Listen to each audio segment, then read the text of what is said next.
Title: My wife's entire family knew she was cheating on me with my rich law firm boss and helped her hide it. At my 37th birthday party, when I finally confronted them, they told me to be mature and accept it. They're soulmates. My mother-in-law even said, "Don't be selfish. They're happy together." I just smiled and said, "You're right. I should be happy for them." Then I handed an envelope to my wife and her parents. Minutes later, she was screaming and begging me to come back as she stared at what was inside. Chapter 1: The Perfect Party. The night smelled of perfume, expensive whiskey, and lies. The chandeliers in our dining hall threw golden light across smiling faces. My wife's family, my co-workers, and the man who signed my paychecks. It was my 37th birthday, but somehow it felt like my funeral. I watched Lisa, my wife of 9 years, laugh too loudly at a joke whispered by my boss, Richard. His hand brushed her lower back, just a little too casually, and no one flinched. Not her mother, not her father, not even her brother, who clinked glasses like it was all normal, because they already knew. I didn't know when they'd found out, but I knew how. 2 weeks earlier, I'd left work late and returned to the office to grab my laptop. The lights in Richard's office were still on. The door was half open, and there she was, Lisa, sitting on his desk, her fingers tangled in his tie. Their laughter had that dangerous intimacy that kills something in you the moment you hear it. I didn't confront them that night. I just closed the door quietly and walked away.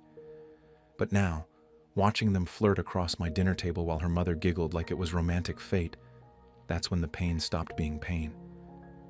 It turned into something colder, sharper. "You're so lucky, Lisa," her mother said. "Richard's such a gentleman." "He's also my boss," I replied, smiling thinly. "Oh, come on," she said. "Don't be dramatic. You should be mature about it. They're soulmates, soulmates." The word clanged inside me like a church bell at a funeral. Even her father, normally quiet, added, "You can't stand in the way of love, son." That's when I smiled. A calm, eerie smile that made even Richard pause mid-laugh. "You're right," I said softly. "I should be happy for them." Lisa looked at me, confused at first, then cautious, because she knew that tone. It wasn't anger, it was control. I stood up, reached into my jacket, and pulled out a small white envelope. "Here," I said, handing it to Lisa. "You'll want to open this." Then I turned to her parents. "One for you too. It's the least I could do for family." The table fell silent. The only sound was the faint crinkle of paper as Lisa tore the envelope open. And then, her face drained of color. Whatever warmth was left in the room turned to ice. Her hands trembled. Her lips parted. No words, just panic. Richard leaned over to look. Then his jaw locked. "What the hell is this?" he muttered. I just smiled, picked up my glass, and said quietly, "A birthday gift, from me, to all of you." And as I walked out, Lisa screamed my name. Chapter 2: The Truth Inside the Envelope. They thought I'd brought party favors. They thought it was a joke, something petty to puncture the night's awkwardness. No one laughed when Lisa slit the flap and drew out the first item. Inside, on top, was a small, glossy photograph, a still from a midnight security camera. It was grainy, washed in the orange glow of the parking lot lights. Lisa stepping out of Richard's car, hair loose, glove in hand. Richard waiting at the passenger door, his suit jacket half unbuttoned. The timestamp on the corner said, 2 weeks ago, 11:43 p.m. Her mouth formed the shape of a question, but no sound came. Her eyes danced over the picture and then snapped to me as if she'd been caught mid-breath. She drew another paper from the stack, a screenshot of a message thread. The sender name at the top read, R. Casual, flirtatious. The words were small and clinical, but the content was not. Can't wait to see you tonight. Just a little longer, my love? Don't tell anyone. Dates, times, timestamps, everything lined up with the photographs. There were more things. A restaurant receipt with a private room surcharge paid on Richard's corporate card, labeled Client Dinner, but dated the same night as the parking lot photo. A hotel valet ticket with a license plate number that matched the registration on Richard's fancy sedan. A blurred selfie of the two of them in a dim bar booth. Lisa's laugh, Richard's chin grazing her shoulder. And beneath the evidence, neat and cold, was a single printed email header. To Richard at Lindstrom Firm. Subject, expense report. March 12th. The body showed reimbursements filed as client entertainment. The receipts matched the nights in the photos. For a long, suspended heartbeat, the room did not move. Her mother, the woman who'd hours before told me to be mature, paled, then reached with trembling fingers for one of the papers like she might smooth the truth into something softer. Her father, who had been so casual about love, sat rigid, a distant color draining from his face. Richard's smile hardened into something tight and unreadable. He cleared his throat. This is harassment. Some kind of prank. He didn't look at me. He looked at the envelope, trying to read the tone of it, trying to bargain with the space between the pictures and the paper. Lisa's voice broke first. How did you get these? She sounded small, the way people do when the ground moves beneath them. I shrugged, calm as a man who's checked the weather before leaving the house. They were wrapped up nicely, I said. I thought you'd appreciate them. Happy birthday to me, right? Her brother laughed, a thin sound that failed. This is a joke. You're trying to ruin my sister's life on her birthday? Is it a joke? I asked. Or is it the truth wrapped in white paper? Her father stood up. You're making a scene. He reached for the envelope and I watched his hand hesitate over the photos. He'd defended them before dinner. Now his fingers trembled. The same hand that had clapped at toasts was suddenly unsure how to touch the world it had helped build. Lisa whispered, You don't understand. He's powerful. He's my boss. The words stumbled out like an excuse, and then like a confession. Richard moved toward the table. Give me that. His voice was controlled, practiced, the voice of a man used to controlling rooms. I didn't move. I only rested my palm on the table, over the envelope, as if safeguarding a small, dangerous thing. Take a breath, Richard, I said softly. Look at the dates. Look at the receipts. See who pays for what someone from the other side of the table, one of my colleagues who'd been pretending not to notice, coughed awkwardly and slid his chair back the way you do when you realize you've been sitting at the edge of a sleeping volcano. Her mother lifted a shaking hand to her mouth. For the first time that night, the phrase "be mature" sounded like a mockery, like a verdict handed down without jury. We thought you two were... She couldn't finish. The sentence died into the space between them. A silence stretched.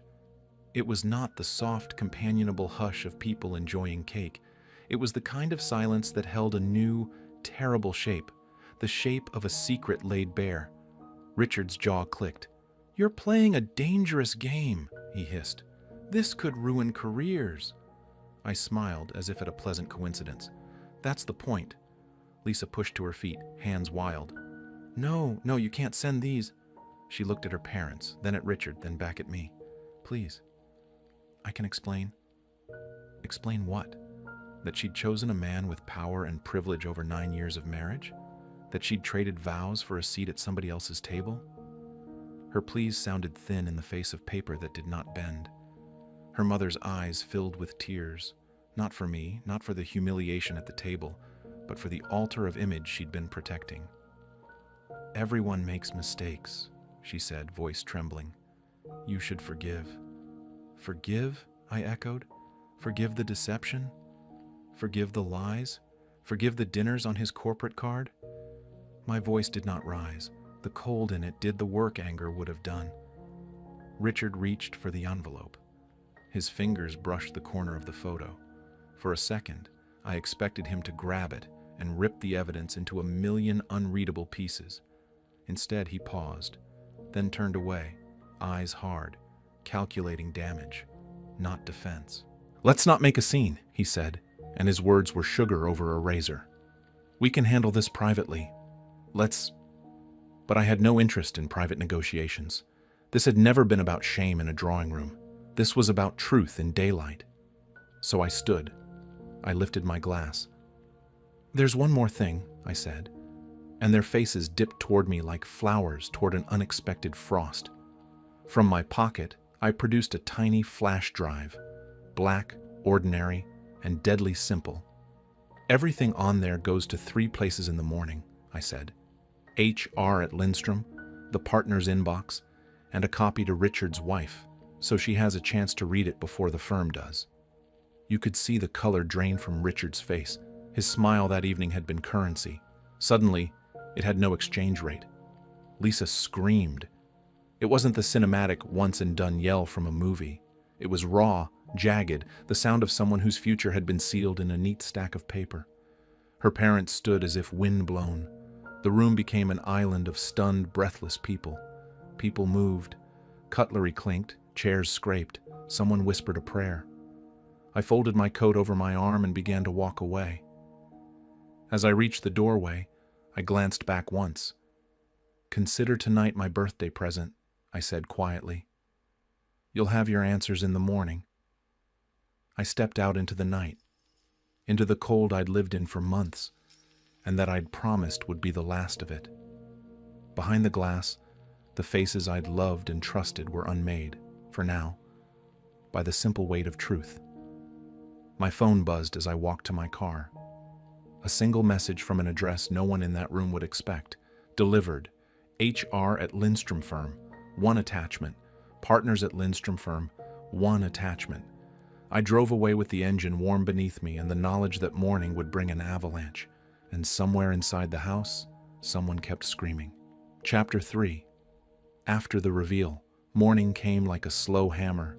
By 9, the whole firm knew. When I walked into Lindstrom and Associates, the hallways were quieter than I'd ever heard them. Normally there'd be a tide of chatter and clacking keyboards. Now people looked up from screens only long enough to study my face, and then look away again. The partner's suite was sealed off. I saw HR moving like ghosts with folders clutched to their chests. Someone whispered my name. Another whispered, "Richard," and then the sound died in a ripple of silence. By 10 o'clock, Richard's door was shut, blinds drawn. Through the glass, I could see 2 senior partners, a compliance officer, and his assistant stacking boxes. The firm was efficient that way. Liability first, sentiment later. Lisa called 6 times. I didn't answer. At 11:17, HR summoned me upstairs. The woman across from me smiled with that careful, professional kindness reserved for survivors of disasters they can't mention. "We received some materials this morning," she said.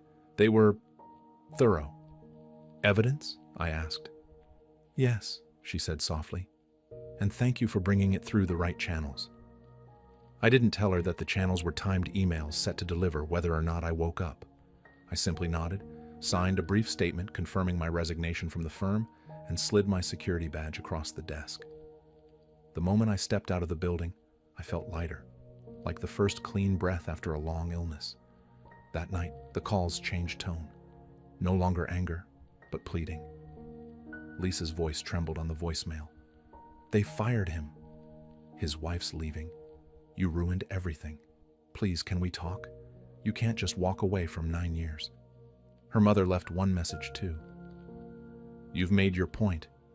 She's learned her lesson. Be mature. Come home." That phrase again, be mature. It had always meant, swallow the pain so we don't have to see it. Now it just sounded like surrender. I didn't call back. Instead, I sent a single text. "The house deed and mortgage are in my name. I'll have your things delivered. Please find another place before the weekend." No reply came, just 3 blinking dots that appeared, vanished, and never returned.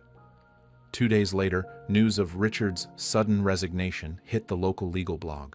The article was brief, but the comment section wasn't. Anonymous posts from staff, whispers about inappropriate relations, a pattern of client entertainment that had finally caught up with him. Lisa's family went silent. The same people who'd lectured me about soulmates couldn't find a single word when the soulmate's career collapsed. I didn't celebrate. I didn't gloat. I packed my office files into one small box, dropped it in my car trunk, and drove home under a rain that washed the last bits of bitterness off the windshield. As I pulled into the driveway, movers were carrying boxes labeled LISA. Her clothes, her books, the small things that once meant permanence. I didn't watch them leave. I just stood there, rain dripping off the brim of my coat, and whispered, "Happy birthday" to me. That night, I sat in the quiet of my living room. No music, no chatter. Just the tick of the clock and the soft hum of the refrigerator. For the first time in years, I wasn't angry. I was just empty in a clean way, the kind that makes space for something new. But revenge stories don't end that neatly, because even peace comes with a knock at the door. And 3 nights later, when I opened it, Lisa was standing there, eyes swollen, coat soaked through, holding the last envelope I'd sent her. Chapter 4. The second envelope. Rain traced crooked paths down her cheeks, though I couldn't tell if it was the weather or tears.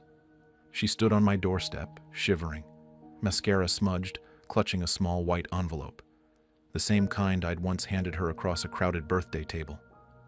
For a moment, neither of us spoke. Only the sound of rain filled the space between us. That same patient, steady rhythm I used to listen to through the garage roof when I worked late nights to pay for our home. "Can I come in?" she asked quietly. Her voice cracked on the last word, like something brittle finally snapping. I hesitated. Everything inside me wanted to slam the door, but curiosity won, not compassion. I stepped aside. She entered slowly, scanning the house like she was walking through a memory that no longer belonged to her. The warmth hit her immediately. She glanced at the heater humming in the corner, the same model I'd begged her to let me install years ago, the one she said ruined the aesthetic. Now, her fingers stretched toward it like someone starved for sunlight. "You did it," she said after a long silence. "You really destroyed everything." "No," I replied. "I just stopped protecting lies." She opened the envelope, damp from the rain, and pulled out the papers inside. Divorce documents, already signed by me, already filed. Her eyes scanned them quickly, her lips trembling. "So that's it? 9 years gone like this?" "9 years ended when you chose him," I said. "Tonight's just the paperwork." She shook her head, a hollow laugh escaping. "You think this fixes you? You think this makes you better than me?" "No," I said simply. "It makes me free." She stepped closer, her perfume faint under the smell of rain. "You can't just walk away from what we built." "We didn't build it," I said quietly. "I did. You just lived in it." For a heartbeat, I saw the woman I'd once loved, not the liar, not the stranger, just Lisa, standing there in the ruins of her choices. And for a flicker of a moment, I almost felt sorry for her. Then she whispered, "He's gone, you know. Richard, fired. His wife left him. He says I ruined him." "Good," I said. "Now he knows what it feels like." She looked up sharply, expecting satisfaction in my eyes. But there was none. Just a calm she couldn't touch. "What are you going to do now?" she asked. "Live," I said, honestly for once.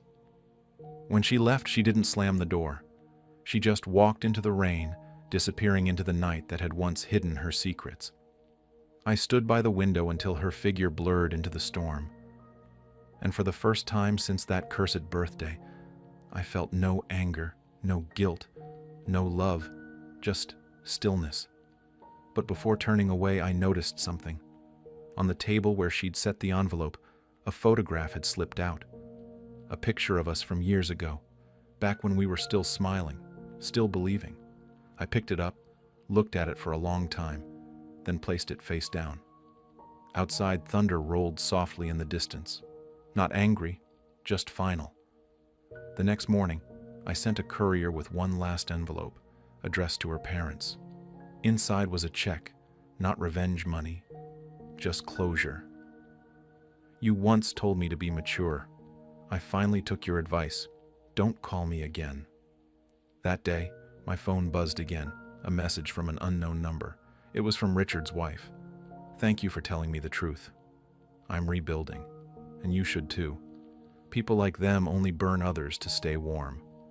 I stared at the message, smiled faintly, and deleted it, because I already knew the fire was over. Chapter 5. The Birthday Gift. 1 year later, I celebrated my 38th birthday alone, and it was perfect. No party, no speeches, no masks. Just a quiet dinner on my balcony, a glass of wine, and the city lights blinking in the distance. A skyline that used to intimidate me but now just felt like freedom. The air was cool, the kind that carried the memory of rain without the rain itself. I could still remember that night. The laughter, the betrayal, the cold calm that settled over me when I handed out those envelopes. It didn't haunt me anymore. It defined me. I'd left the law firm months ago and started my own small legal consultancy. Quiet work, no politics, no vultures. Clients came for fairness, not favors. I didn't make as much money as before, but I slept better. On the wall beside my desk hung a framed copy of a note, the one Richard's wife had sent me after everything fell apart. Thank you for telling me the truth. People like them only burn others to stay warm. It reminded me that sometimes justice doesn't roar. Sometimes it whispers through the ruins. A soft knock pulled me back to the present. I opened the door to find Mrs. Carson, my elderly neighbor, smiling shyly with a small birthday cake in her hands. "You live too quiet, dear," she said. "Figured you could use a wish." I laughed, genuinely, for the first time in a long while. "Thank you. I think I already got my wish last year." She tilted her head. "What was it?" I looked past her at the calm, open night. "Peace." Later, as I washed the dishes, I caught sight of an old photo tucked in the back of a drawer, me and Lisa from our wedding day. I almost threw it away, but something stopped me. Instead, I took out a pen and wrote a single line on the back. "I finally became happy for you, just not in the way you imagined." Then I folded it neatly and placed it in the same envelope she had once opened on that terrible birthday. I sealed it, wrote "Return to sender," and slid it into the drawer. A memento, not a wound. That night, I poured one last drink and stepped outside. The moonlight fell across the table, the same way the chandelier had that night. But this time, there was no tension, no performance, no deceit. I raised my glass quietly and whispered, "To the truth." The only gift worth giving a breeze lifted the curtains. The city hummed. Somewhere far away, thunder murmured like an old secret finally put to rest. And with that I smiled, not the calm, calculated smile from a year ago, but one that felt light, clean, human, because revenge had ended a story. But forgiveness, that started a new one. Final reflection: the price of peace. People think revenge is about winning, but real revenge isn't victory, it's balance. It's taking back your self-worth without losing your humanity. I didn't destroy Lisa. I just stopped letting her live rent-free in my soul. That was the true birthday gift. Some truths don't explode, they unfold. And sometimes, the quietest revenge is peace itself. If this story touched you, like, share, and subscribe. Not just for stories of payback, but for stories that remind us justice isn't about breaking others, it's about rebuilding yourself. Was this revenge perfectly justified, or should the storm have raged harder? Drop your verdict below. I read every single one. Hit like if you crave justice, and share this story with someone who needs its fire. Subscribe to Lauren's story, because here, betrayals don't sleep. They hunt their owners. Every shadow hides a reckoning. Every mask breaks, and every betrayal is answered. Stay sharp, stay unbroken, stay tuned.